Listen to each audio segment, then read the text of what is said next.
కదా, జ్ఞానం లేక నా ప్రజలు నశించిపోతున్నారని దేవుడు సెలవిచ్చాడు.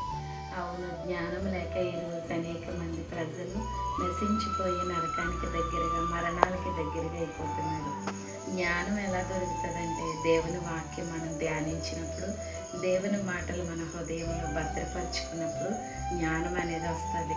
చూడండి, దేవుని జ్ఞానం లేకపోతే మనం ఏం చేస్తున్నామో, ఎలా మాట్లాడుతున్నామో మనకు తెలియదు. కాబట్టి దేవుడు సామెతల గ్రంథంలో సొలొమోను గారు చెప్పారు కదా, జ్ఞానానికి మనం మొరపెట్టాలి, వివేచనకే దేవుని అడగాలి, జ్ఞానము తెలివి వివేచన ఆయన వద్దే ఉన్నది. కాబట్టి ఈరోజు మనందరము దేవుని సన్నిధిలో ఏమడగాలి? జ్ఞానాత్మను దయచేయమని దేవుని అడగాలి.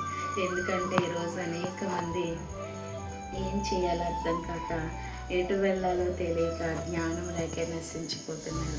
అందుకే సెంటర్ జ్ఞానం లేని కంచర గాడిదల వలె మీరు ఉండొద్దని చెప్పంటారు.